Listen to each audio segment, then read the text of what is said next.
wonderful friends. Welcome to your solstice reading for June 2018. I'm outdoors here. It's an absolutely gorgeous day. If you've checked my update video, you'll know that pretty soon I'll be moving, so I only have less than 2 weeks left here in this this lovely yard, and so I thought I'd take advantage of sharing sort of the scenery with you before my big move. But I wanted to do a reading regarding the energy around the solstice. There is so much wonderful energy around cycles of the moon and the sun and the seasons that we really feel connected to. And so I wanted to just take a look at what sort of things we can do to really embrace the energy of the summer solstice here in the Northern Hemisphere. I'm going to draw 3 cards for the summer solstice, and then 3 cards for the winter solstice, because in the Southern Hemisphere you've got winter coming. So let's take a look and see what kind of energy there is that's going to help you to embrace this time of the year, this season, this equinox energy that is so brilliant. So let's look first of all at the summer equinox, which is really what we've got here. It's beautiful, it's warm. I'll warn you ahead of time that you may hear vehicles driving by, you may hear birds. Let's just ignore it. Let's really stay in the moment and just connect with what messages the cards have for you. So let's take a look and see what we've got.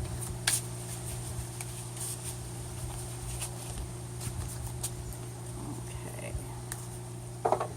So, summer solstice, the Ace of Swords, new beginnings, an awesome opportunity to step forward into a new opportunity. And you know, with the summer solstice, it's really about shedding light, and swords are very much about your truth. So this is a really good opening for the solstice, an encouragement for you to walk your own path, for you to really make decisions and take steps towards what's true for you and what you want to be doing.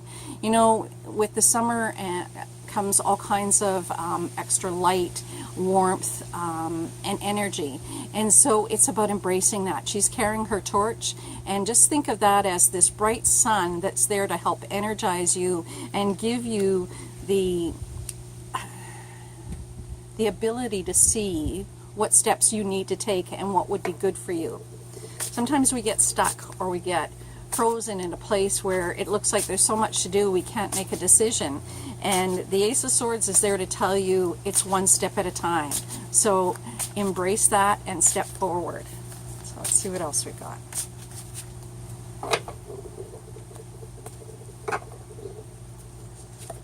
Okay, you've got the Mentor of Swords.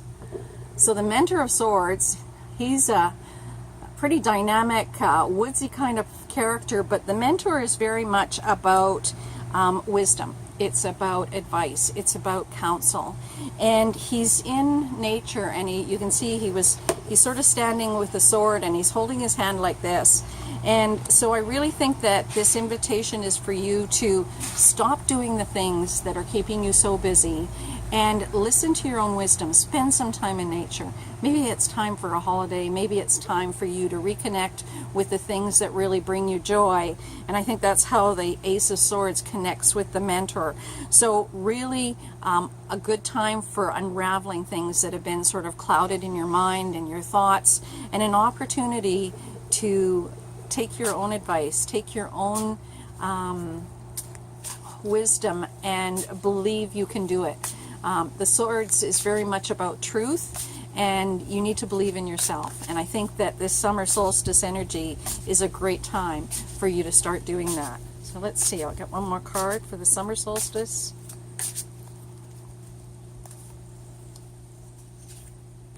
And the moon. Oh, the moon, the energy of the sun from the summer solstice and the energy of the moon are all here to shed light on anything that is dark, on anything that's been troubling you, on things that have seemed unclear. This is about connecting with that energy and believing and stepping forward.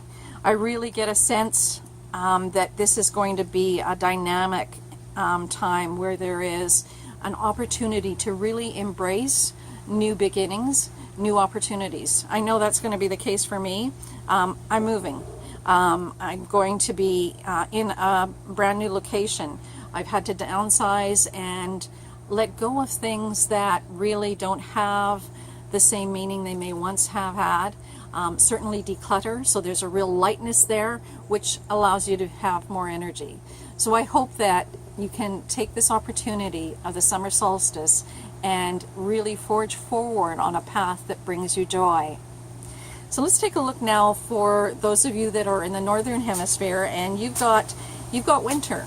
And it's another wonderful time of the year. I love the seasons, I love the energy, and I always find that my body somehow seems to be in sync with it.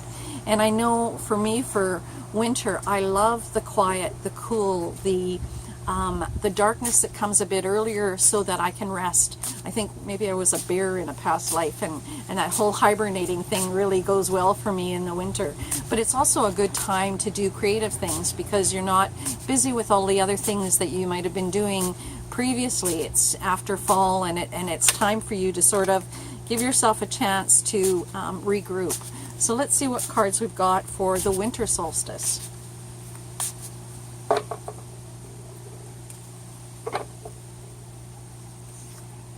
Strength. Okay, so you're being reminded of the strength that you have, that going into this season that you can draw on this.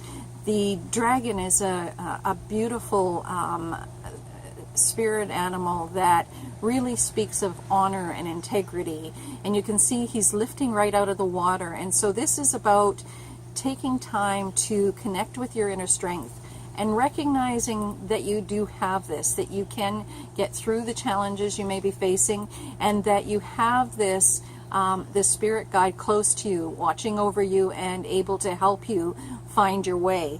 So if there's things that have been going on that have been difficult, and you're kind of thinking, oh, I don't know how I'm going to handle it, the dragon is here. The energy of the card of strength is here to remind you that you are stronger than you may think, and that you will be able to manage through this. So hold on to that. Okay, let's see what else we've got. What else can you do in this winter solstice to really embrace the energy there for your greater good? The sun. Okay, so for those of you that are going to miss the sun, the card has come out to say it's not gone. You might not see the sun as for as long during the day, but you're being reminded that this energy is still there with you, and that this time of winter solstice is the perfect time to plant the seeds for things to grow, for you to be able to blossom. So this is a great time for you to look at what direction you want to go in and start planting those seeds. Start doing some planning. Look at the things that you could do that are going to help you to move forward. This is all about warmth. It's about new growth. It's about being able to believe, because the other thing about the message with the sun is that sometimes when we think things will never change, this card is here to tell you that it will. You can count on it. The sun will come up every day, and you just need to believe that things will and can change. You just need to be invested in it. Okay? So let's see what other cards you've got. I'm going to get one more card. And like I said, we'll just ignore the vehicles. Okay, what have we got? The Nine of Cups. Oh, lovely. Some joy, some happiness, love, this overabounding, you can see the cup there is this sort of magical swirl, and it's overflowing. So definitely an opportunity to connect with your feelings, with joy. You can see in the foreground behind the arch is this beautiful golden forest.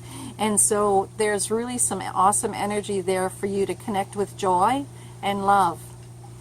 I think that, you know, in both cases, whether you're in the Northern Hemisphere and you're facing, you know, the exciting and recharging energy of the sun, or if you're in the Southern Hemisphere and it's winter and it's time to sort of just plant those seeds and start to take time to maybe heal, restore, there's definitely opportunities there for joy.